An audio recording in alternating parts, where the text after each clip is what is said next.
नमस्कार दोस्तों, कैसे हैं आप सब। और आज हम स्टार्ट करेंगे अपना नेक्स्ट क्लास लेक्चर नंबर 5 और वो है मराठा अंपायर। देखो, कल की क्लास से पहले हम लोग समझ रहे थे कि भाई कल की क्लास में हमने क्या देखा। तो कल की क्लास में हमने बहुत बेहतरीन तरीके से आंग्ल मैसूर वार पढ़ा था। अच्छा, क्यों हमने आंग्ल मैसूर वार नहीं पढ़ा था? हमने देखा कि कैसे मैसूर डायनेस्टी की नींव पड़ती है, उसके पहले कैसे वाडियार डायनेस्टी थी, और मैसूर डायनेस्टी से चारों युद्ध करने के पश्चात ईस्ट इंडिया जो कंपनी थी वो वहां पे फिर से कृष्णराज की स्थापना करती है। मतलब कृष्णराज आते हैं जो कि 2 वर्ष के निर्णय मुन्ने वाले थे, और उनके साथ सहायक संधि करके पुनः मैसूर में वाडियार डायनेस्टी की नींव रख देगी। इनसे सहायक संधि कर लेगी, बच्चा है क्या करेगा। ठीक, हमने आपको यह भी समझाया कि भाई वो तृतीय जो आंग्ल मैसूर युद्ध था जिसकी समाप्ति के पश्चात श्रीरंगपट्टनम की संधि हुई थी, जो कि कार्नवालिस के ड्यूरेशन में ये युद्ध हुआ था। तो इस युद्ध के पश्चात कार्नवालिस ने क्यों अपने मित्रों को शक्तिशाली नहीं बनने दिया? तो जो एरिया दिया वो तो दिया ही दिया, वो इंपॉर्टेंट एरिया नहीं थे। सबसे बड़ी बात है कि जो शत्रु था उसको केवल पंगु बना के छोड़ दिया। जबकि सच्चाई ना एक कदम आगे बढ़ता तो तृतीय आंग्ल जो आपका मैसूर वार है वहीं पे मैसूर वंश की समाप्ति थी। लेकिन अगर पूरी राज्य को हड़प लेता तो फिर मराठा और जो इसके तीसरे पार्टनर थे दंदना, ठीक है, जो निजाम थे, इनको क्या करना पड़ता, इनको देना पड़ता और भी एरिया। तो हमारे जो मित्र थे यानी उनके जो मित्र थे वो भी शक्तिशाली बन जाते। इसके लिए चौथे आंग्ल मैसूर वार तक टीपू को जिंदा रखा जाता है। तो ये सारी चीजें हम लोगों ने खत्म कर दिया। अब हमारी बारी आती है मराठा साम्राज्य की। मराठा साम्राज्य यानी अगर हम लोग फ्लो में जाते तो हमको आंग्ल मराठा वार पढ़ना था, लेकिन चूंकि हमने मराठा डायनेस्टी को ही नहीं समझा था, और मैसूर डायनेस्टी को समझना 5 मिनट का खेल था, लेकिन मराठा डायनेस्टी को समझना 5 मिनट का खेल नहीं है। अराउंड 2 क्लास लगेगी, हम लोग पूरी मराठा खत्म करेंगे और मतलब मजा आएगा क्लास में। ठीक है, अब आते हम लोग बात को समझते हैं। अब देखो, जब मराठा डायनेस्टी की बात आती है तो बात आ जाती है शिवाजी की। पहले एक बार जो मराठा जिस बेल्ट पे आएंगे उस बेल्ट को आप लोग ध्यान से देखना। तो ये हम लोग कह सकते हैं कि भारत हो गया। अब ये वाला जो बेल्ट है ना, ये बेसिकली जो मराठावाड़ वाला बेल्ट है, ये बेल्ट यहां पे आपको देखने को मिलते कौन? मराठा। ठीक है, मराठा देखने को मिलते हैं। अब मराठाओं के जस्ट नीचे आओगे तो जस्ट ये आपको कौन देखने को मिलेंगे? तो यहां पे आपको बीजापुर देखने को मिलता है। ठीक है, यहां पे आपको बीजापुर, यहां पे अगर मैं पिन से बनाऊं, ठीक है, एग्जैक्ट एरिया नहीं है बट ठीक है, अपने दिमाग में रखना, ये आपको यहां पे बीजापुर देखने को मिलेगा, बीजापुर देखने को मिलेगा। और आप थोड़ा सा इधर जाओगे तो इस एरिया पे आपको कौन देखने को मिलेगा? इस एरिया पे आपको गोलकुंडा देखने को मिलता है। ओके, इस एरिया पे आपको गोलकुंडा देखने को मिलेगा। यानी हम लोग कह सकते हैं, और ऊपर कौन है? तो ऊपर हम लोग कह सकते हैं कि ऊपर मुगल साम्राज्य है। नॉर्थ में कौन है? तो मुगल है। और इस ड्यूरेशन में मुगल में कौन है? तो मुगल शासक इस ड्यूरेशन में औरंगजेब है। अब हम लोग जो बात कर रहे हैं तो इस ड्यूरेशन की बात करेंगे, जिस ड्यूरेशन में हम लोग शिवाजी का इमरजेंस देखेंगे तो औरंगजेब। ये हम लोग ने बेसिक जो मैप्स हैं वो अपने दिमाग में रख लिया है। अब लोग इसके आगे बढ़ने की कोशिश करते हैं और इसके आगे बढ़ते भी हैं। अब देखो होगा क्या, औरंगजेब के दिमाग में हमेशा था कि भाई हमको साउथ का विजय करना है। ठीक है, जब वो यहाँ का सूबेदार बन गया था, ध्यान देना, तभी इसके दिमाग में बीजापुर और गोलकुंडा था। हालांकि नॉर्थ में क्या होता है, राजनीतिक परिस्थितियां बदलने लगती हैं और गोलकुंडा और बीजापुर को जीत नहीं पाता है। लेकिन जब ये शासक बनता है तो बीच में एक और दिक्कत उसके साथ उभर के आती है, कौन? मराठा। यहां पे मराठा डायनेस्टी उभर के आती है इस लोकेशन पे। अच्छा, मराठाओं को इतना लड़ाकू बनने के पीछे का रीजन क्या था? तो मराठाओं की इतने लड़ाकू बनने के पीछे का रीजन था, यहां का जियोग्राफिकल रीजन था, भौगोलिक कारण था। समझना बात को, यहां पे क्या था? इसका भौगोलिक कारण जो था, जो जियोग्राफिकल रीजन था, इसने इनको ज्यादा ही क्या कर दिया, लड़ाकू बना दिया। ठीक है, जियोग्राफिकल, ठीक है, जो रीजन था। अब समझो भौगोलिक कारण क्यों? देखो, ये वृष्टि छाया क्षेत्र था, वृष्टि छाया क्षेत्र था, अर्थात यहां पे बारिश नहीं होगी, लैंड फर्टाइल नहीं होगी, यानी खाने पीने की बड़ी दिक्कत होगी। अब जो क्षेत्र क्या होगा, वृष्टि छाया क्षेत्र होगा, जहां पे यानी प्रोडक्टिविटी नहीं रहेगी, फूड, ठीक है, तो वो लोग क्या बनेंगे? वो लोग स्वभाव से लड़ाकू बन जाएंगे। ठीक है, यानी उस एरिया में लूटपाट की घटनाएं आम बात हो जाएगी, तो चरित्र उनका क्या हो जाएगा? लड़ाकू टाइप हो जाएगा। और इसी जो लड़ाकू चरित्र टाइप के लोग हैं, जब शिवाजी आएंगे तो इनको इकट्ठा करके अपनी आर्मी बना देंगे। ठीक है, सिंपल तरीके से समझेंगे तो यानी इनकी लड़ाकू प्रवृत्ति का बनना क्या हो जाएगा? इनका रीजन हो जाएगा कि ये क्या थे, ठीक है, इनकी भौगोलिक कारण। अच्छा, इस एरिया के लोगों का बेसिकली जो युद्ध कल्चर था वो था छापामार युद्ध। ठीक है, और छापामार युद्ध के सबसे बड़े एग्जांपल आपको देखने को मिलते हैं शिवाजी। तो हम लोग शिवाजी का पहले बेसिक इंट्रो देखेंगे। क्योंकि अभी हमने करेंट अफेयर में देखा तो शिवाजी बहुत इंपॉर्टेंट है। करेंट अफेयर में क्यों इंपॉर्टेंट है? तो शिवाजी का बाघनक, अभी हम लोग उस बाघनक के बारे में देखने वाले हैं। उस बाघनक को कहीं के म्यूजियम से भारत लेके आ गया। आप बताओगे क्या करंट अफेयर से कि कहां से इस बाघनक को भारत लेके आया गया? तो शिवाजी की अगर हम लोग बर्थडे की बात करें, ठीक है, थोड़ा सा इसको अरेंजमेंट कर दिए हैं। तो शिवाजी का अगर हम लोग जन्म की बात करें तो भाई 1627 ईस्वी में, सन 1627 ईस्वी में सिवनेर के किले में इनका जन्म हुआ था। सिवनेर के किले में इनका जन्म हुआ था। सिवनेर के किले में, ठीक। तो जन्म कब हुआ? तो 1627 में सिवनेर के किले में इनका जन्म था। अब हम लोग देखेंगे कि इनके माता पिता का नाम क्या था। तो माता का नाम था जीजाबाई। पेपर में क्वेश्चन आएगा और आया हुआ है पहले, तो दिमाग रखना। और जो पिता का नाम था, ठीक है, और जो पिता का नाम था वो थे शाहजी भोंसले, ठीक है। यानी अगर कल को आपसे पूछे कि शिवाजी किस डायनेस्टी से संबंधित थे, तो समझ जाना शिवाजी इसी के लिखा जाता है कि भोंसले वंश से संबंधित थे, है ना। शिवाजी किस वंश से संबंधित थे? तो भोंसले वंश से, भोंसले डायनेस्टी से इनका संबंध हुआ करता था, ठीक है। ये बेसिक बात होगी। जीजाबाई और शाहजी, एक दिमाग में याद रखना, पेपर में कई बार क्वेश्चन आके आता है कि शिवाजी के संरक्षक कौन थे। तो दादाजी, दादाजी आपके कोंडदेव, ये शिवाजी के संरक्षक थे। ये तो बेसिक इंपॉर्टेंट फैक्ट है जिसको हमको समझना ही समझना होगा, ठीक है, जिसको समझना ही समझना होगा। तो शिवाजी का जन्म 1627 सिवनेर के किले में हुआ था, ठीक है। यहाँ पे एक सिवनेरी देवी का मंदिर है। कहा जाता है कि वो इसी कारण से शिवाजी का नाम शिवाजी पड़ता है, सिवनेरी देवी के मंदिर के कारण, ठीक है। वहां पे शिव आप टर्म्स पा रहे हो। तो माता पिता का नाम क्या हुआ? जीजाबाई और शाहजी भोसले। भोसले जी के इसी वजह से इनका संबंध जो है भोसले डायनेस्टी से। संरक्षक कौन थे? तो दादाजी कोंडदेव थे। जियोग्राफिकल रीजन हमने देख लिया, एक बार मैपिंग को बेहतरीन तरीके से समझ लिया। अब हम लोग इसके बाद से शिवाजी के आरंभिक विजय पे आएंगे। तो शिवाजी केवल कुछ सामग्रियों के लूट तक नहीं रहेंगे। शिवाजी कहेंगे कि भाई शिवाजी के दिमाग में आरंभिक तौर पर यह आ गया था कि हम मराठाओं के लिए क्या करेंगे, एक मराठा क्षेत्र का निर्माण करेंगे। मतलब होता क्या ना कि जब आप क्या करते हैं कि एक पॉलिटिकली अपनी जो आइडेंटिटी वो बना लेते हैं एक स्टेट के तौर पे, तो फिर आपको जो रिकॉग्निशन है वो बहुत ज्यादा मिलता है उस क्षेत्र के लोगों को। तो शिवाजी दिमाग में रख लेते हैं कि भाई हमको क्या करना है, हमको अपने लोग को पॉलिटिकली तौर पे क्या करना होगा, सशक्त बनाना होगा। तो वो मैंने बताया आपको साउथ में क्या है, तो साउथ में आपकी बीजापुर है। तो वो सबसे पहले बीजापुर पे ही क्या करेंगे, अटैक करेंगे।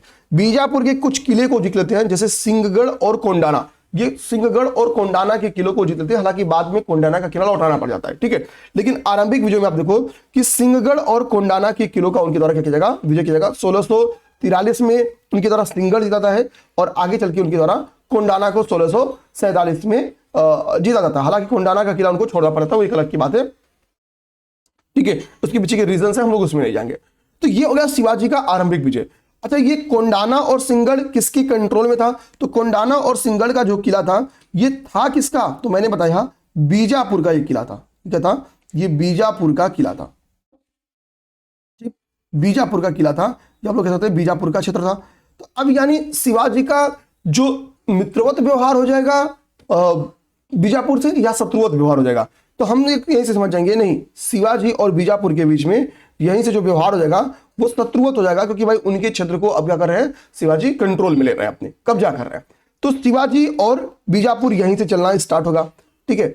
अब बीजापुर के सुल्तान क्या करेंगे, दिमाग में रखेंगे कि भाई हमको शिवाजी को निपटाना है। हालांकि समझ नहीं पाते थे कि ऐसा कैसे किया जाए, क्योंकि उनको पता था कि अगर हम लोग मराठा क्षेत्र में जाएंगे शिवाजी को चुनौती देने, तो फिर भाई काम गड़बड़ हो जाना है।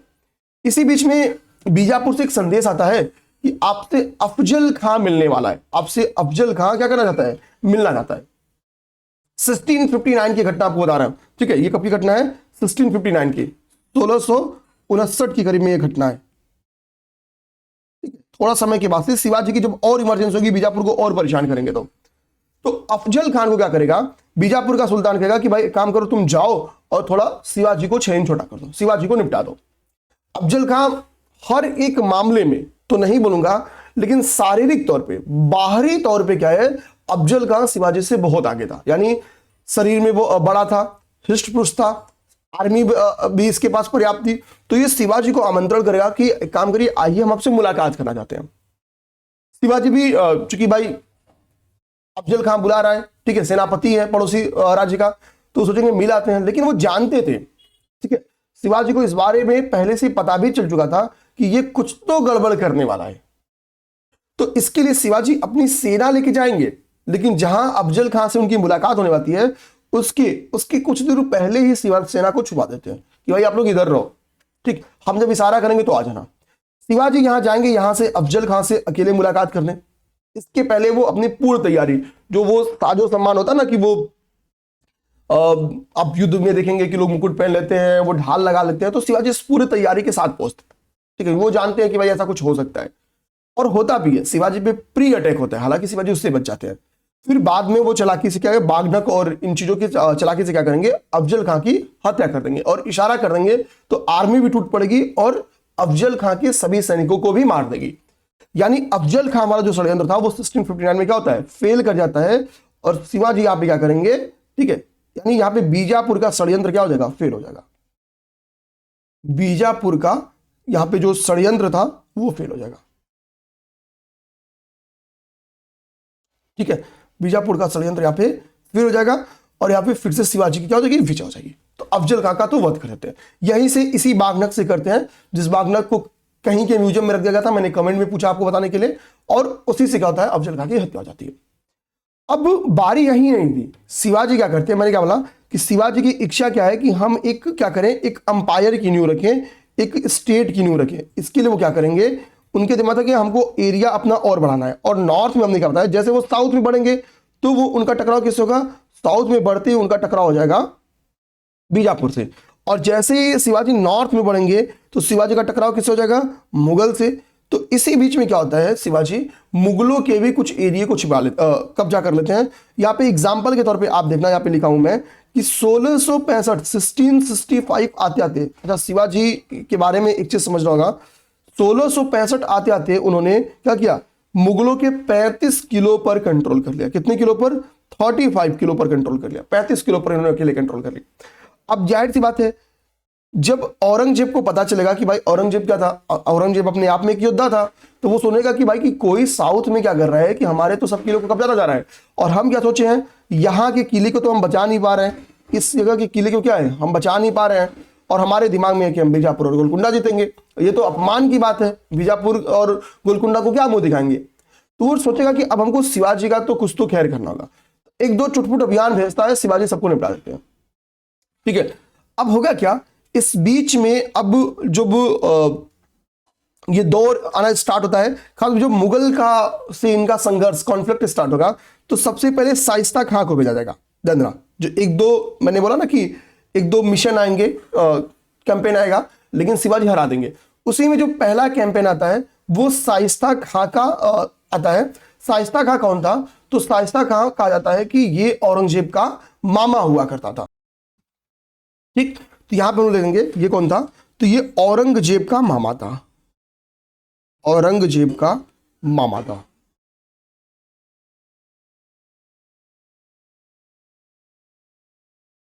अब औरंगजेब का मामा आएगा कि भाई हम क्या करेंगे, शिवाजी को निपटाएंगे, अफजल खां की तो दौर खत्म हो गया। अच्छा, ये शाइस्ता खां से जो संघर्ष है ये 1663 का संघर्ष है। ये घटना कब की है, तो 1663 की घटना है। देखो आप ईयर भले मत याद करो, आप घटनाक्रम याद दिमाग में जरूर रखना है, ठीक है। तो आरंभिक विजय में शिवगढ़ के किला को कब जाते हैं, 1643 में। इसके बाद से अफजल खां का वध कब है, 1659 में। इसके बाद से आप जानना शाइस्ता खां से संघर्ष और उसका मतलब शाइस्ता खां का वध तो नहीं करते हैं। 1663 में क्या है, शाइस्ता खां से शिवाजी का संघर्ष है। तो ये घटनाक्रम मेरे भाई अपने दिमाग में जरूर रखनी है, हालांकि जब लास्ट कंप्लीट करूंगा तो घटनाक्रम इकट्ठे बता दूंगा, ठीक है। अब हम लोग आते हैं औरंगजेब के मामा को निपटाएंगे। तो जब हम लोग अब देखेंगे कि औरंगजेब को मामा को निपटाते हैं, मतलब इनको पराजय, इनसे क्या होगा, इन शिवाजी से औरंगजेब का मामा क्या करेगा, पराजय करेंगे। और जैसे होता नहीं है वो हम लोग देखते हैं कि लक्ष्मण जी केवल नाक और कान काट के छोड़ दिए थे, ठीक है, वैसे ही क्या करेंगे, शाइस्ता खां के एक अंगुली, एक अंगूठा काट के क्या करेंगे, छोड़ देंगे। कौन, शिवाजी। तो शिवाजी ने क्या किया था, शिवाजी ने इनका अंगूठा काट लिया था, ठीक है, अंगूठा काट के रख लिया था, अंगूठा काट लिया, काट कर रख लिया। अब सोचो, ठीक, रावण भी सोचा था कि भाई हम क्या करेंगे कि हनुमान जी की पूंछ में आग लगा देंगे, नहीं लगा पाता है। लेकिन यहाँ पे क्या होता है, अंगूठा काट कर रख ले रहे हैं शिवाजी अपने पॉकेट में, बोलेंगे जा बिना अंगूठा के जा, ठीक। अब ये जाएगा बिना अंगूठा के किसके पास, तो ये बिना अंगूठा के पहुंचेगा औरंगजेब के पास। औरंगजेब देखेगा कि भाई मामा बिना अंगूठा के आ रहा है, नाराज हो जाएगा। और इतना ही नहीं होता है, इतना ही नहीं होगा, यहीं पे एक और घटना देखने को मिलती है कि इसके मामा का लड़का जिसका नाम था फतेह खां, फतेह खां की हत्या भी कर देंगे शिवाजी, ठीक है। इस लड़ाई में फतेह खां मारा भी जाएगा, फतेह खां जो कि मामा भाई था मारा जाएगा, ये मारा जाएगा। ये घटना देखने को मिलती है। अब इस घटना ने क्या किया, कहीं ना कहीं औरंगजेब को बहुत निराशा पहुंचाई, उसके सम्मान में ठोस पहुंचाई भाई कि मामा का अंगूठा काट लिया और मामा भाई को तो मार ही दिया, मतलब मामा के लड़के तो निपटा ही दिया। अब इससे क्या होगा, औरंगजेब ठानेगा कि भाई हमको किसी भी कीमत पे शिवाजी को रोकना ही होगा। अब शिवाजी को रोकना होगा, इसके लिए उसके पास क्या होगा, उसके पास कुछ ऑप्शन थे। जैसे भाई लड़ने में सबसे ज्यादा माहिर कौन होते थे, तुमको पता है कि भाई लड़ने में सबसे ज्यादा जो माहिर होते थे वो राजपूत होते थे, ठीक है। लड़ने में सबसे ज्यादा माहिर कौन, तो राजपूत।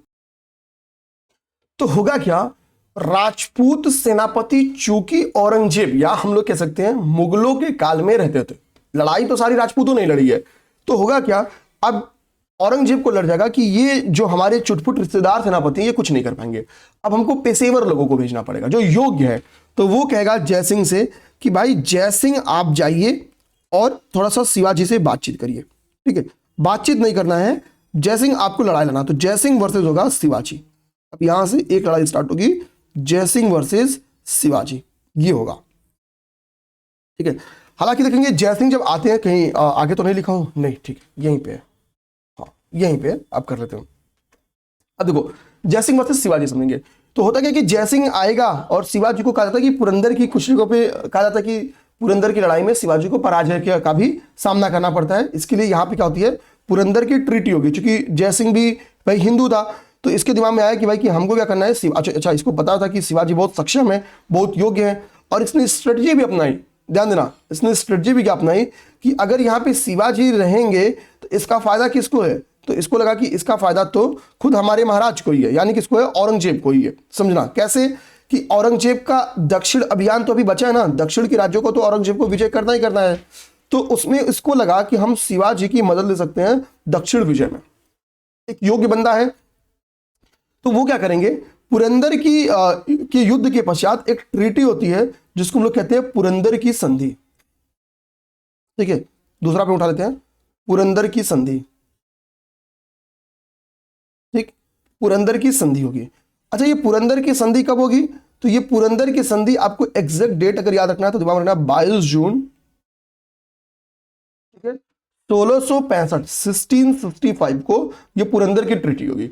और इस पुरंदर की ट्रीटी में क्या होगा कि ये हुआ कि ठीक है तुमने भतीजों को मार, मतलब इसके मामा के लड़के को फतेह खां को मार दिया, कोई दिक्कत नहीं है, मामा का अंगूठा काट लिए, चलो हमको बेकार लगा, लेकिन ठीक है बहुत बेकार नहीं लगा, कोई दिक्कत नहीं है। आप क्या करो, आपने जो 1665 आते थे, मैंने बताया क्या कि इन्होंने 35 किलो पर कब्जा कर लिया था, 35 फोर्ट्स पर कब्जा कर लिया था। तो आपको क्या करना है, चलो कुछ किले आप रख लो, लेकिन आपको 23 किलो को आपको लौटाना होगा, 35 में से 23 किलो को आपको क्या करना होगा, हमको लौटा देना होगा 35। तो जो इंपॉर्टेंट किले थे खासतौर पे वो जयसिंह क्या कर लेता है, ले लेता। तो ट्रीटी का जो फर्स्ट पॉइंट था वो ये था कि भाई इस किले को हमको लौटा लेना है, और 4 लाख हुड़ की वार्षिक आय की भूमि भी क्या होता है। दूसरी बात यहां पे लिख देते हैं 4 लाख, ठीक है, हुड़ की वार्षिक आय, ईयरली आय वाली जो लैंड थी, ठीक है, उसको भी क्या करता है, मुगलों को देना पड़ता है, ठीक है। एक लैंड था जिसको भी क्या करना पड़ता है, इनको मुगलों को देना पड़ता है। और इतना ही नहीं, अब बात होती है कि ट्रीटी हो रही है, तो ट्रीटी में इनको क्या मिलेगा, ठीक है, इनको मतलब शिवाजी को क्या मिलेगा। तो एक तो हुआ कि भाई कि आप 23 किले देना है, बचे किलो को क्या करने आप अपने पास रख लीजिए। बचे किले मतलब टोटल शिवाजी कितने किलो को अपने पास रखेंगे, तो यानी 35 में से 23 घटाओगे तो 12 किले शिवाजी के पास रहेंगे, 12 किले तो शिवाजी के ही पास रहेंगे, शिवाजी के पास रहेंगे। प्लस इतना ही नहीं, ये कहेगा कि काम करिए आपके पुत्र जो है ना, हम उनको मनसब प्रदान करते हैं। वो होता है कि मनसब मुगलों के ड्यूरेशन में बड़े जो अधिकारी आते थे, मनसब की भी अपनी कई सारी कैटेगरीज होती थी, तो हम आपको मनसब प्रदान करेंगे। तो उन्होंने कहा कि हम 5,000 का मनसब प्रदान करते हैं आपके बेटे को, और ये क्या करेंगे, मुगल दरबार में सेवा प्रदान करेंगे। किसको दिया गया तब ये मनसब दिया गया आपके संभाजी को। संभाजी को। अब हम लोग छत्रपतियों का शासन देखेंगे तो संभाजी को हम लोग डिटेल में पढ़ेंगे, ठीक है। तो गाड़ी वाला आया, घर से कचरा निकाल, थोड़ा देर बस पॉज करेंगे, ठीक है। तो हमने क्या किया कि ये देख लिया। अच्छा, इतना ही नहीं होगा, जयसिंह ये कहेंगे, यहां पे मैं लिख दूं, अच्छा यहां पे लिखा तो हूं, जयसिंह ये कहेंगे कि शिवाजी आपको भी क्या करना होगा, आपको भी आना होगा। कहां पे आपको भी आना होगा, शाही दरबार में। थोड़ा अटेंडेंस लगा दो, क्योंकि मैं जाके औरंगजेब से बोलूंगा कि बड़ा बुद्धिमान बलवान इंसान है, हम साउथ का जब विजय करने जाएंगे तो शिवाजी उसमें हमारे लिए एक इंपॉर्टेंट भूमिका निभा सकते हैं। तो शिवाजी से हम अब लोग आपकी भी मुलाकात कराते हैं। अच्छा इंसान है औरंगजेब। खैर ठीक है, बोलते कि तत्काल में मत आओ, तत्काल में तो संभाजी चले, वो वहां पे पद का लाभ उठाएं, शाही सेवा दे, और आप आना, लेकिन आना जरूर है आपको। शिवाजी बोलेंगे ठीक है आएंगे। संभाजी यहां से भाई 5,000 का मनसब लेके चले जाते हैं। अच्छा, इस घटनाओं के बीच में, ये घटना कब हो रही है, 1665 में ये घटना हो रही है, ध्यान देना, 1665 में ये घटना हो रही है। तो इस घटना के पहले, एक साल पहले भी क्या हुआ था, शिवाजी ने एक सूरत की लूट को अंजाम दिया था, ये 1664 की घटना को। और शाही दरबार में जाने के बाद भी क्या होगा, शिवाजी एक घटना को अंजाम देंगे, वो है 1670 में। यानी शिवाजी आपसे पेपर में क्वेश्चन पूछे कि उन्होंने सूरत की लूट कितनी बार किया, तो उन्होंने 2 टाइम सूरत की लूट की घटना शिवाजी के द्वारा 2 बार की गई। उन्होंने सूरत लूटा। और सूरत हमको पता है कि कई सारे यूरोपियन कंपनीज का या का हब था, ठीक है। खासतौर पे यहाँ पे इंग्लिश कंपनी दिखेंगी। हालांकि शिवाजी ने नहीं किसी व्यापारी को परेशान किया, ठीक है। यहाँ पे मतलब कहने का मतलब है कि शिवाजी का उद्देश्य क्या था, ईस्ट इंडिया कंपनी के लोगों को यहाँ पे उन्होंने बिल्कुल भी नहीं परेशान किया, ना ही आम नागरिकों को परेशान किया, ना ही डचों से छेड़छाड़ की। उन्होंने अपना जो काम किया वो काम किया और निपट के चले गए वहां से। तो पेपर में क्वेश्चन है कि शिवाजी ने सूरत लूट को कितनी बार अंजाम दिया, तो 2 टाइम। ऐसे क्वेश्चन सब आना शुरू हो गए हैं, यदि मान रखना। वास्को डी गामा के बारे में भी ऐसे क्वेश्चन मैंने आपको याद करा 3 बार। इसके पहले और भी साइमन कमीशन के बारे में क्वेश्चन आ चुका है। तो हम लोग ऐसे क्वेश्चंस के लिए भी प्रिपेयर रहेंगे, ओके। ये हम लोगों ने पूरा जो पुरंदर की संधि थी, पुरंदर की संधि को देखा। अब होता क्या है कि शर्तानुसार शिवाजी शाही दरबार में, यानी औरंगजेब के दरबार में कहां पहुंचेंगे, आगरा आ जाएंगे। आगरा आए, आगरा किले में आते हैं।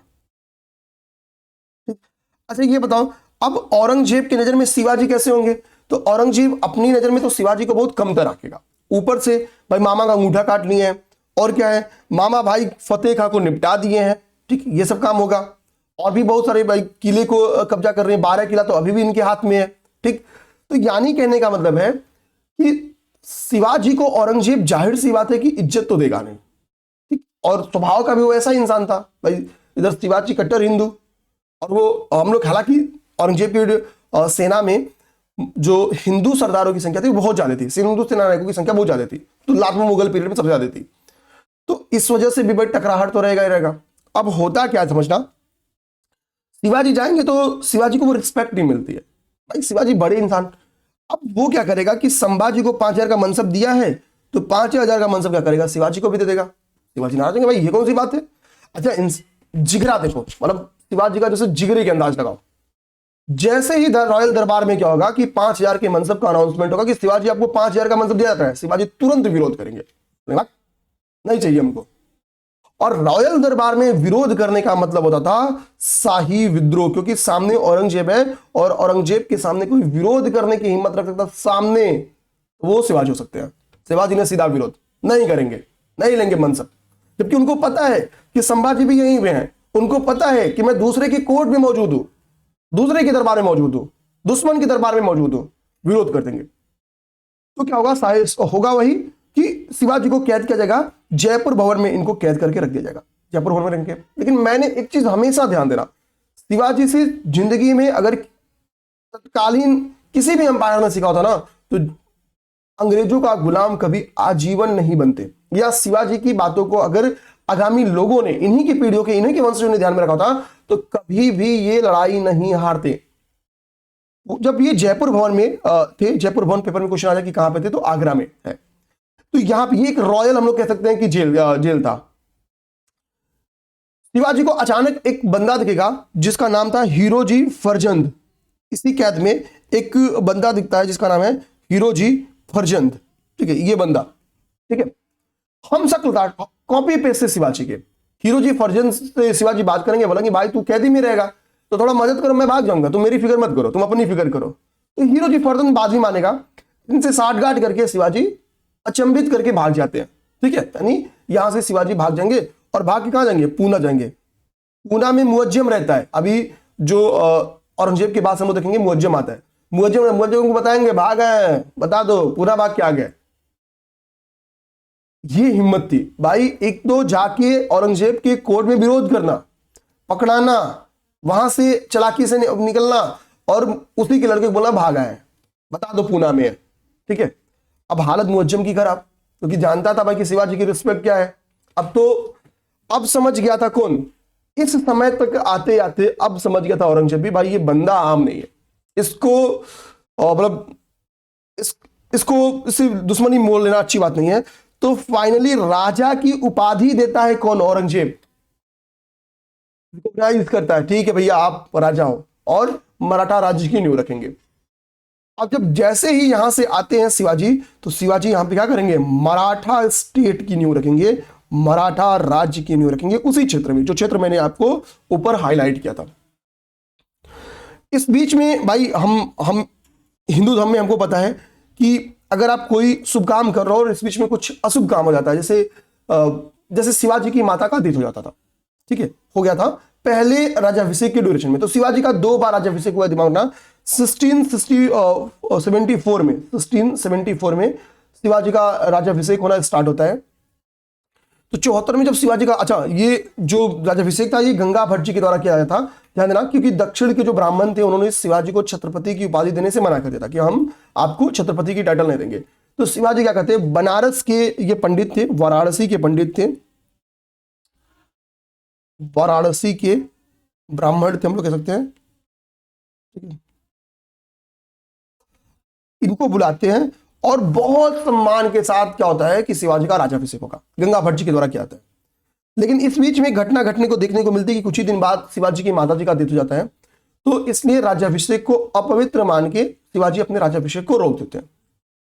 उसके कुछ समय पश्चात शिवाजी पुनः देना तांत्रिक पद्धति से क्या करते हैं, और ये उज्जैन के लोगों के द्वारा कराया गया था, तांत्रिक पद्धति से वो दोबारा क्या करते हैं, अपना राजाभिषेक कराते हैं। इस बार तांत्रिक पद्धति के द्वारा राज्याभिषेक कराएगा। तो ये हमने देख लिया घटनाक्रम कि भाई शिवाजी का तांत्रिक पद्धति से दूसरी बार राज्याभिषेक होता है, ये चीज बता दिया। और ये फैक्ट्स नहीं है, ध्यान देना, मैं आपको केवल 1674 राज्याभिषेक नहीं याद कर रहा, 2 टाइम हुआ था, ये तो दिमाग रखो। पहली बार ठीक है गंगा भट्ट जी के द्वारा कराया, दूसरी बार इन्होंने तांत्रिक पद्धति से अपना निश्चयपुरी गोसाई जी के द्वारा कराया गया था। ठीक, अब ये पूरा घटनाक्रम आप देख रहे हो। इस बीच में अगर हम लोग देखें तो एक कर्नाटक का अभियान होता है जो कि शिवाजी का अंतिम अभियान था, 1677 से 78 के बीच में चलता है। तो अगर पेपर में आपसे पूछे कि शिवाजी का अंतिम अभियान कौन था, तो कर्नाटक अभियान शिवाजी का अंतिम अभियान था। कर्नाटक अभियान जो कैंपेन था, कर्नाटक कैंपेन जो था वो अंतिम अभियान था। ये 1678 के करीब में ये अभियान हुआ था, 1678 में। और इसके बाद से शिवाजी की तबीयत चूंकि खराब हो जाती है और शिवाजी की मृत्यु हो जाती है, बीमार पड़ जाते हैं और शिवाजी की 1618 में इनकी मृत्यु हो जाती है। ओके, और ये आपका घटनाक्रम हो गया। अब हम लोग इसके आगे की कुछ चीजें समझने की कोशिश करते हैं। यहां पे एक फैक्ट लिखा होगा ना, पुतली बाई, आप देख रहोगे यहाँ पे पुतली बाई कौन थी, तो पुतली बाई शिवाजी की पत्नी का नाम था। शिवाजी की क्या थी, शिवाजी की पत्नी थी। और एक चीज दिमाग में रखना आपको, शिवाजी की एक नहीं, शिवाजी ने कुल 7 शादियां की हैं, यानी शिवाजी की 7 पत्नियां हैं। तो पेपर में क्वेश्चन आए कि शिवाजी की पत्नियों में से कौन वो थी जिन्होंने शिवाजी के साथ सती हो गई थी। इन 7 पत्नियों में तो ये क्या है, ये सती हो गई थी। हमको पता है सती प्रथा विद्यमान थी, एरड़ अभिलेख से इस बात की हमको जानकारी मिलती है। और पुर्तगालियों ने गोवा में सती प्रथा पे बैन भी लगाया था। ठीक है, ये जी, तो सती प्रथा मतलब ये सती हो गई थी, सती हो गई थी। ठीक है, सती हो गई थी। तो इनमें से ध्यान देना कि पुतली बाई जो शिवाजी की पत्नियों में थी, ये क्या होता है, ये सती हो जाती है इनकी, ठीक है, ये घटना देखने को मिलती है। लेकिन शिवाजी अपनी राज्य की स्थापना और अपनी मृत्यु के पूर्व जो अंपायर तैयार करते हैं उसकी बेहतरीन एडमिनिस्ट्रेशन सिस्टम को तैयार करते हैं। तो हमारे लिए सबसे अच्छी बात है कि हम शिवाजी के एडमिनिस्ट्रेशन को समझें। तो सबसे पहले देखेंगे कि उन्होंने राज्य का विभाजन कैसे किया, राज्य का विभाजन कैसे किया था, क्योंकि ये पेपर में क्वेश्चन बन के आ सकता है। तो सबसे पहले हम लोग राज्य का, शिवाजी के राज्य का विभाजन समझते हैं कि कैसे कैसे शिवाजी ने राज्य को। तो मान लो कि ये हो गया पूरा मराठा, ये मराठा देश हो गया, ठीक है, मराठा देश हो गया।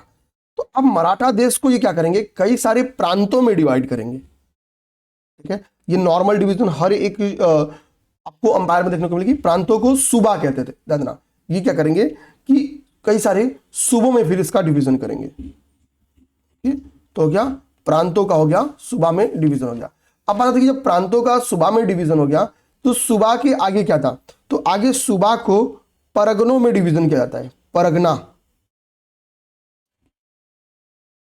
परगनों को आगे तालुकों में डिवीजन किया जाता है, ठीक है, परगनों को तालुकों में डिवीजन किया जाता है। और सबसे इसकी जो छोटी इकाई थी प्रशासन की, वो ग्राम थी, यानी ग्राम सबसे छोटी इकाई थी, ठीक है। क्योंकि प्रशासन कैसा था, तो प्रशासन केंद्रीकृत था।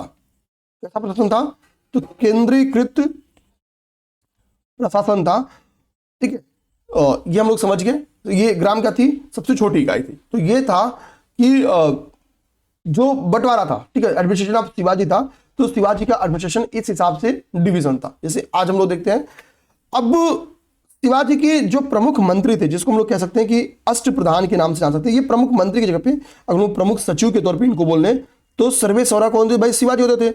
लेकिन इनकी बातों पे वो क्या करते थे, नॉर्मली इनका सुझाव शिवाजी के द्वारा लिया जाता था। इसमें जो पेशवा, जो पहले देखेंगे, पेशवा की तुलना आज के प्रधानमंत्री से आप कर सकते हैं, ठीक है, आज की ठीक है पीएम से कर सकते हैं। नॉर्मली आप देखोगे जो पेशवा के सिग्नेचर्स, जो मुहर लगती थी सभी सरकारी कार्यों में, राजा के साथ पेशवा की मुहर होती थी। यानी पेशवा क्या था, पेशवा एक वेरी इंपॉर्टेंट पद था, ठीक है, ठीक। तो यहां पे हम आप ऐड भी कर लेना कि राजा के साथ ना, राजा के साथ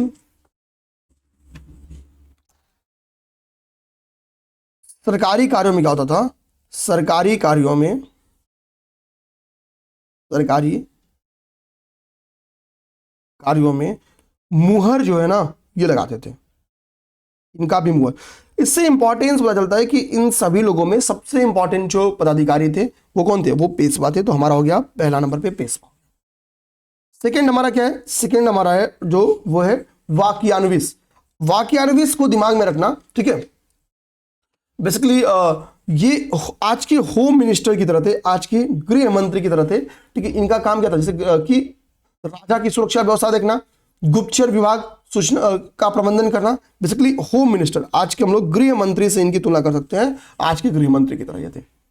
तीसरा जो इंपॉर्टेंट पद है वो था आपका अमात्य। तीसरा जो इंपॉर्टेंट पद है, ठीक है, वो था आपका अमात्य। अब हम लोग अमात्य को देखेंगे तो अमात्य की तुलना आज के वित्त मंत्री से आप लोग कर सकते हो। ब्लैक पेन की अलग देखेंगे, रखेंगे।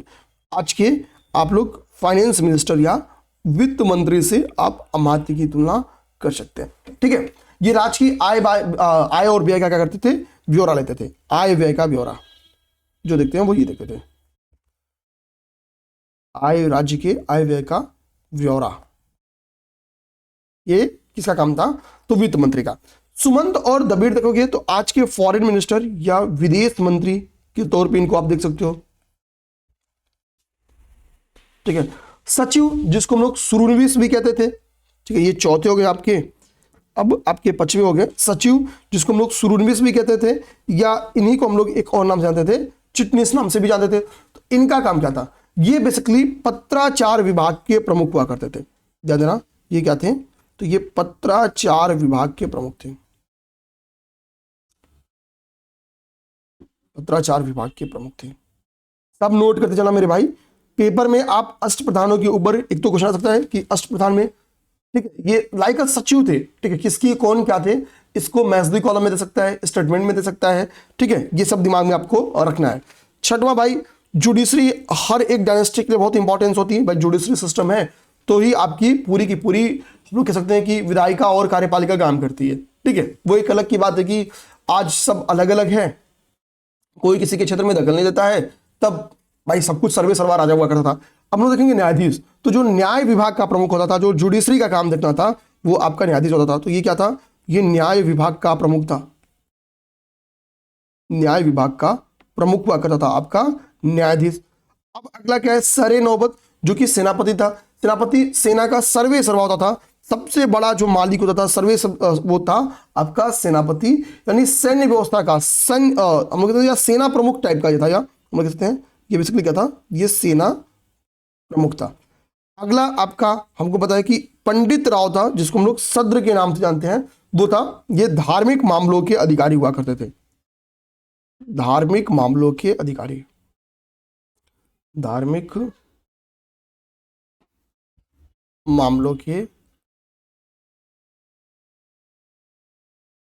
अधिकारी थे या धार्मिक मामलों की देखरेख करते थे। तो ये हो गए हमारे, आप कह सकते हो, अष्टप्रधान, ठीक है। तो हमने अष्टप्रधान को देख लिया। तो शिवाजी के एडमिनिस्ट्रेशन में पहले हमने डिवीजन देख लिया कि कैसे भाई मराठा देश जो है प्रांतों में, यानी सूबों में, फिर परगनों में, फिर तालुकों में, फिर ग्राम में डिवाइड होती थी। फिर अष्टप्रधान देख लिए। अब हम लोग क्या करेंगे, क्योंकि मैंने बताया कि भाई कि शिवाजी का जो क्षेत्र है ये लड़ाकू स्वभाव के है, और अगर लड़ाकू स्वभाव नहीं रहेगा, यानी मिलिट्री जो इनका एडमिनिस्ट्रेशन है अगर वो सक्षम नहीं रहेगा, तो जाहिर सी बात है कि जो दुश्मन है, दुश्मन क्या करेंगे, छोड़ेंगे नहीं। क्योंकि भाई शिवाजी ने किसी को नहीं छोड़ा है जो इनके ऊपर आंख उठाया है, तो मिलिट्री एडमिनिस्ट्रेशन को ये बड़ा दुरुस्त रखेंगे। अच्छा, आपको लगेगा कि कभी पेपर में स्टेटमेंट दे दे कि शिवाजी के पास नेवल आर्मी थी कि नहीं थी, तो आप, मुझे पता है 99% लोग बोलेंगे नहीं थी। क्यों? क्योंकि वो जानते हैं कि शिवाजी क्या है कि छापामार युद्ध में प्रवीण थे, तो भाई इसमें नेवी की क्या जरूरत है। लेकिन मेरे भाई ध्यान में रखना, नेवी इनके पास थी, ठीक है, इनके पास क्या है, इनके पास नेवी थी। हम लोग अब शिवाजी के मिलिट्री एडमिशन को थोड़ा डिटेल में देखने की कोशिश करते हैं। अब देखो यहां पे आपको दिख रहा होगा कल्याणी, कोलाबा और भिवंडी, ये तीन आपको लोकेशन दिख रहा होगा। एक्चुअली ये जो तीन लोकेशन है, ये चाय पार्टी की लोकेशन नहीं है, ये शिवाजी के नौसेना केंद्र है। ये तीनों क्या है, शिवाजी के नौसेना केंद्र हैं, नौसेना केंद्र है, ठीक है, नौसेना केंद्र है। क्या, कल्याणी, कोलाबा और भिवंडी, तो ये हम दिमाग रखेंगे। अच्छा, शिवाजी ने, हमको पता है कि अब लैंड की बात करोगे तो लैंड पे टू टाइप के आर्मी आपको देखने को मिलेगी, एक वो जो पैदल सेना है और एक वो जो घुड़सवार है, ये देखेंगे। तो पैदल सेना इनके पास जो थी, उसका जो सबसे बड़ा, भाई सेना का सबसे बड़ा अधिकारी मैंने आपको क्या बोला कि भाई सरे नौबत, ठीक है, सरे नौबत क्या है आपका सेना का सबसे बड़ा अधिकारी है, सर ए नौबत सैन्य अधिकारी है भाई। अब ध्यान देना मेरे भाई, सरे नौबत तो हमने देख लिया। नायक जो था वो सबसे छोटा अधिकारी होता था, जो आपकी मराठा एडमिनिस्ट्रेशन, मिलिट्री एडमिनिस्ट्रेशन था, उसमें नायक सबसे छोटा मिलिट्री अधिकारी हुआ करता था, ठीक है। पैदल सेना को हम लोग पाइक के नाम से जानते थे, ठीक है, पैदल सेना को हम लोग किस नाम से जानते थे, तो पाइक के नाम से जानते थे। तो ये हमारे लिए एक इंपॉर्टेंट बात हो गया कि पाइक कौन थे, तो पाइक हमारे, हम लोग कह सकते हैं कि पैदल सेना के अधिकारी हुआ करते थे, जो भी हम लोग कह लें, ठीक है, ओके। ये हो गया। हमारी बारी है कि इनके पास जो घुड़सवार थे, इनके पास जो घुड़सवार थे वो कैसे, तो घुड़सवार टू टाइप के थे। एक घुड़सवार आपको देखने को मिलेगा, यहाँ पे लिखा है सिलेदार, और एक घुड़सवार आपको लिखा है बलगीर, ठीक है, ध्यान देना। तो सिलेदार कौन थे और बलगीर कौन थे, तो सिलेदार बेसिकली अस्थाई घुड़सवार थे, यानी जैसे मान लो कि होता क्या है, और बलगीर अस्थाई थे। अस्थाई और अस्थाई का कॉन्सेप्ट आपको दिखाता हूं कि मिलिट्री मतलब शिवाजी के एडमिनिस्ट्रेशन में जो सिलेदार थे और बलगीर थे, ये किस टाइप के थे। देखो एक टाइप के वो लोग होते हैं कि भाई कि जिसको जो शासन है, जो स्टेट है, स्टेट क्या कर रहा है, अस्त्र शस्त्र और घोड़े प्रोवाइड करा रहा है। एक सेकेंड, यानी जो अस्त्र शस्त्र और घोड़े हैं, अस्त्र शस्त्र घोड़े इटीसी, जो हम लोग कह सकते हैं कि किसी सैनिक के पास होना ही चाहिए। तो अगर इसको स्टेट मुहैया कराते तो वो अस्थाई, अगर इसका प्रबंधन खुद करना हो तो वो लोग थे अस्थाई, ठीक है। यानी युद्ध के स्थिति में क्या होता था कि भाई कि आर्मी की ज्यादा जरूरत पड़ती थी, तो उस समय हमको सिलेदार की भी आवश्यकता पड़ती थी। तो सिलेदार कौन थे? वो अस्थायी आर्मी थी जो अस्त्र शस्त्र एवं घोड़े की व्यवस्था खुद करती थी। युद्ध के समय उनका ख्याल स्टेट रखती थी, बाकी टाइम उनको इन चीजों की सुरक्षा स्वयं करनी होती थी। लेकिन बरगीर कौन थे? तो बरगीर परमानेंट आर्मी थी। इनके अस्त्र शस्त्र घोड़े सभी की जिम्मेदारी किसकी थी? स्टेट की थी। स्टेट इनके वेजेस भी डिसाइड करती थी और ये परमानेंट सेवा देते थे। ओके, ये बरगीर थे। तो घुड़सवार हमने देख लिया। अब हम लोग क्या करते हैं कि शिवाजी के ड्यूरेशन में जो मिलिट्री थी उसकी एक पूरी की पूरी हम लोग वो देख लेते हैं।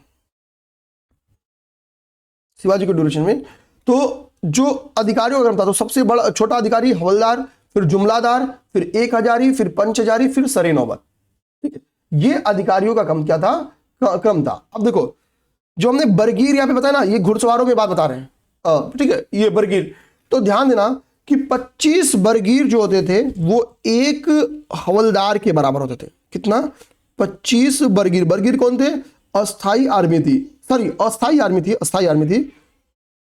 तो 25 बरगीर मिलके एक हवलदार के अंतर्गत कितने रहते थे? तो 25 बरगीर एक हवलदार के अंदर रहते थे।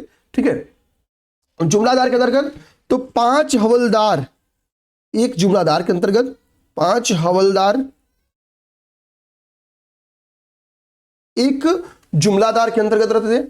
अब एक हजारी, ठीक है, तो जो था वो 10 जुमलादार जो थे, ठीक है, वो आपकी किसके अंतर्गत रहते थे? एक हजारी के अंतर्गत आते थे। पंच हजारी जब बात ध्यान देंगे तो 5 एक हजारी जो थे वो पंच हजारी के अंतर्गत आते थे। ठीक, ये इतना बड़ा था। और जब बात आपकी आएगी सर ए नौबत का, तो सर ए नौबत हमने क्या बता दिया? स्टार्ट में बताया कि भाई ये तो टॉप कमांडर है, सबका बाप है, टॉप कमांडर। ठीक है, ये टॉप कमांडर है। तो ये भी अगर ये आपको किसी के नोट्स में नहीं मिलेगा भाई। ठीक है, ये कुछ कुछ बुक्स में लिखा गया है, हर एक बुक्स में इन सब चीजों को नहीं लिखा गया। और देखो, फॉर्मेटिंग बस तैयार करके आने का ये रहता है कि 1 घंटे में आपको इतनी चीज पढ़ाऊंगा कि लिख लिख के उसको 2 से 2.5 घंटे में पढ़ाऊंगा। ठीक है, और इसको मैं प्रोवाइड भी करा दे रहा हूं, तो ये भी कोई नहीं कर सकता कि सर हमको कोई दिक्कत आ रही है, आप लोग इसको नोट करते चलो। ठीक है, अब लोग क्या देखेंगे? शिवाजी का हम लोग देखेंगे लैंड रेवेन्यू सिस्टम को हम लोग देखना स्टार्ट करेंगे। लैंड रेवेन्यू सिस्टम को समझते हैं। हमने शिवाजी की मिलिट्री देख ली, शिवाजी का एडमिनिस्ट्रेशन देख लिया, हम लोग शिवाजी का लैंड रेवेन्यू सिस्टम देखेंगे। तो मैंने जब आपको शिवाजी पढ़ाया था तो मैंने स्टार्ट किया था कि भाई देखो, ये जिस बेल्ट में है शिवाजी, ये क्या है? ये एक नॉन फर्टाइल लैंड है, ये एक वृष्टि छाया क्षेत्र है। तो यहाँ पे उत्पादकता तो है ही नहीं। तो शिवाजी को मैंने क्या बताया कि भाई कि इनकी परिस्थिति थी कि इनको लूट मार करना है। ठीक है, अब देखो होता क्या है कि शिवाजी जो रेवेन्यू सिस्टम लेके आते हैं, धीरे धीरे क्या हो रहा है कि एरिया बढ़ रहा है, तो फर्टाइल लैंड भी आ रहा है और भी सारे एरियाज के लोग इसमें शामिल हो रहे हैं। तो रैयत, इनके ड्यूरेशन में रैयतवाड़ी व्यवस्था चलती थी। जो लैंड रेवेन्यू सिस्टम अभी हम लोग इंग्लिश में पढ़ाएंगे, तो हम आपको वहां पे पढ़ाएंगे permanent settlement, ryotwari settlement, Mahalwari settlement, वो समझाएंगे क्या क्या होता है। आप समझो, रैयत का मतलब साउथ में होता था, रैयत का मतलब साउथ में क्या होता था? किसान से संबंधित होता। रैयत किसको कहते हैं? किसान से, फॉर्मर, पीजेंट को कहते हैं किसान। ठीक है, अब समझो, तो यानी जब टैक्स क्या किया जा रहा है? सीधे रैयतों से लिया जा रहा है, किसानों से लिया जा रहा है, तो उस सिस्टम को लोग कहते हैं रैयतवाड़ी बंदोबस्त। यहाँ पे जमींदार का इंटरफेरेंस नहीं। ठीक है, जमींदार का इंटरफेरेंस नहीं रहेगा। तो रैयतवाड़ी बंदोबस्त को अपनाया गया। ये एक स्टेटमेंट में आ सकता है क्वेश्चन, आप सब रेडी रहेंगे। दूसरा है माप का आधार क्या होगा? जिसे हम लोग कहते हैं ना 1 बीघे जमीन है, तो किस रैयत के पास कितनी लैंड है, उस लैंड के अकॉर्डिंग, जैसे हम लोग अगर बोले कि राजस्व का उपज, मैं माप का आधार आपको समझा दूंगा, पहले राजस्व का उपज बताऊं। तो इनिशियली क्या होता था कि 33% उपज का 33% क्या होता था कि शिवाजी के द्वारा लिया जाता था, 33%। बाद में इसको 2/5 कर दिया गया, यानी लगभग 40% कर दिया गया, यानी 1/3 से इसको बढ़ा के बाद में 2/5 कर दिया गया, 40% कर दिया गया। ठीक है, तो अगर आप लोग क्वेश्चन पूछे कि मुगल कालीन में हमेशा 33% या 1/3 रेवेन्यू ली जाती थी, तो ये बढ़ी थी, आगे चल के 40% हो गई थी। तो ये दिमाग में अपने, सॉरी मुगल काल में, मराठा काल में, तो ये दिमाग में अपने रखना है। अब माप का आधार क्या होता था? तो देखो, माप का आधार जो मुगल कालीन जरीब था, कहीं ना कहीं उसी के पैटर्न के बेस था, बट थोड़ा डिफरेंट था, ध्यान, थोड़ा सा डिफरेंट था। ठीक है, जैसे हम लोग लाठी या काठी, जो भी हम लोग कहें, जिसको हम लोग बोलते हो, तो उसी के बेस्ड क्या था कि इनका जो लैंड रेवेन्यू सिस्टम था, ये लाठी या काठी के ही बेस था। ठीक है, तो हम लोग समझेंगे कि लाठी और काठी होती क्या थी। लाठी या काठी आधारित थी। अब देखो, अब बात है कि यानी कोई लाठी लेके कोई पहुंच जाए उसके हिसाब से माप लेगा, तो ऐसा नहीं था। देखो, जो एक लाठी का स्टैंडर्ड वैल्यू नापा गया था कि भाई कि कितना स्टैंडर्ड वैल्यू होगा, तो वो नापा गया था कि भाई कि एक लाठी जो होगा वो 5 हाथ, ध्यान देना, एक लाठी जो होगा वो 5 हाथ और 5 मुट्ठी के बराबर होगा। 5 हाथ और 5 मुट्ठी लंबाई होगी किसकी, एक लाठी या एक काठी की, एक काठी की। अब ध्यान देना कि अब बताते कि इसी लाठी और काठी से बीघा तैयार होगा। तो फॉर एग्जांपल एक बीघा जो होगा वो स्क्वायर लैंड होगा, ठीक, और उसकी जो लंबाई होगी और चौड़ाई होगी, तो लंबाई कितनी होगी, 20 काठी उसकी लंबाई होगी और 20 काठी उसकी चौड़ाई होगी। इससे जो लैंड बनेगा उसको हम लोग बोलेंगे एक बीघा। क्या लिख देता हूं, 20 काठी, 20 काठी। तो 20 काठी लंबाई और 20 काठी चौड़ाई जो लैंड रहेगा उसको हम लोग इस ड्यूरेशन में क्या बोलते थे, एक बीघा बोलते थे। तो अगर आपसे पूछे कि भाई बीघा क्या होता था, तो बीघा इसको हम लोग समझ गए। और जिसके पास 120 बीघा जमीन है उसको हम लोग कहते थे, यानी अगर हम लोग इसी को 120 बीघा बोल दें तो 120 बीघा जमीन को बोल देते हैं, ध्यान इस ड्यूरेशन में, उसको हम लोग बोलते थे चावर। तो यानी उसके पास उसको उस ड्यूरेशन लैंड को हम लोग क्या बोलते थे, चावर लैंड बोलते थे, उसको लोग चावर बोलते थे। 120 बीघे की बात करता था। तो यहां पे हम लोग बहुत आराम से चावर क्या है ये समझे कि भाई चावर क्या होता है, ठीक है। काठी का मेजरमेंट समझ लिए कि भाई काठी का मेजरमेंट क्या होता है, ठीक। इस ड्यूरेशन में बीघा का मतलब क्या था, बीघा का मतलब समझ लिए भाई क्या होता है, ये सारी चीजें हम लोगों ने समझ ली। तो ये था कहना था लैंड रिवेन्यू सिस्टम। लेकिन बात इतनी से नहीं थी भाई। देखो मैंने बोला कि एकदम लैंड वो कुछ उत्पादन होता ही नहीं था। तो शिवाजी के जो लोग थे या खुद शिवाजी थे, ये क्या थे, ये बहुत ही लड़ाकू स्वभाव के थे। तो इनसे क्या है भाई, सभी के सभी लोग असुरक्षित रहेंगे भाई, जिसके पास लाठी उसका भैंस। तो शिवाजी कहते थे लाठी तो मेरे पास है लेकिन भैंस तुम ही रखो। एक शर्त है, हमको अपनी भैंस का 1/4 भाग दे दो, यानी 1/4 दूध दे दो जो उत्पादन हो रहा है।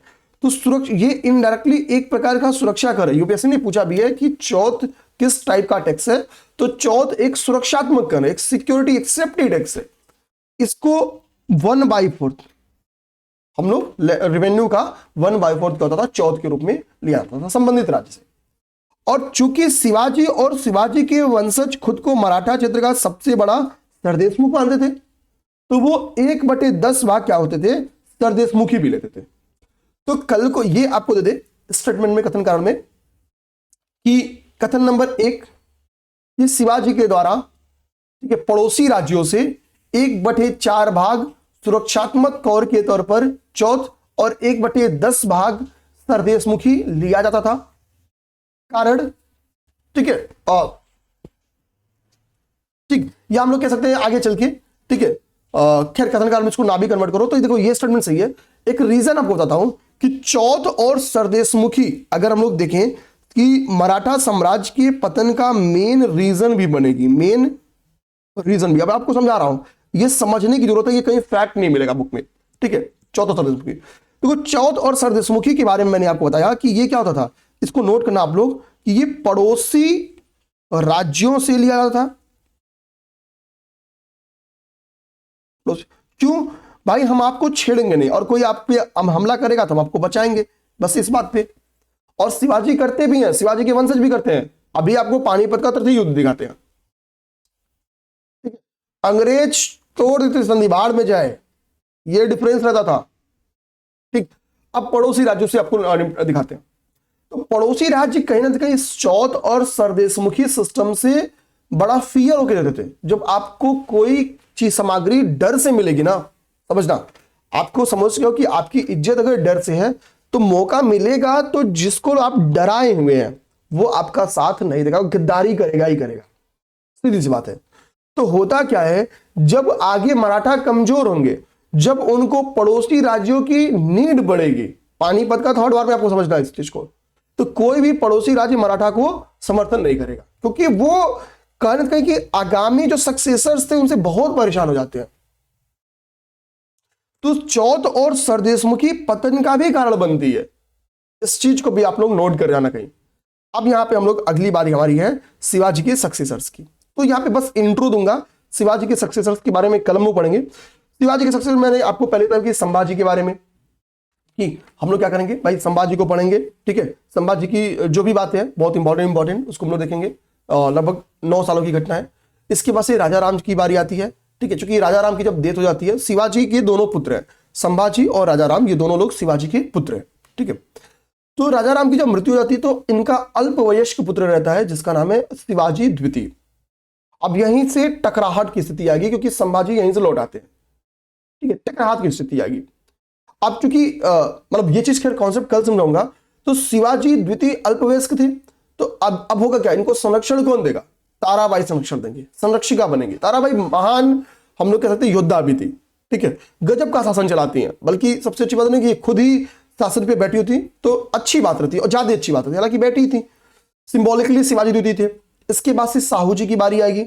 साहू जी के बाद से राजा राम की बारी आती है। हालांकि राजा राम सक्सेसर बन नहीं पाते, ठीक है। राजा राम क्या होंगे, आपके सक्सेसर बने, यानी छत्रपति। ये जो शिवाजी के सक्सेसर्स का मतलब है छत्रपतियों का ड्यूरेशन है, ये छत्रपतियों का ड्यूरेशन है। अब यहीं से एक राजा राम की जैसे ही बारी आने वाली रहती है, आफ्टर साहू जी, एक ट्रिटी होगा जिस ट्रिटी को हम लोग कहते हैं संगोला की treaty. Treaty of Sangola, Sangola की संधि। ओके, आज हमने 2 ट्रिटी पढ़ा, पुरंदर की संधि पढ़ा और संगोला की संधि पढ़े।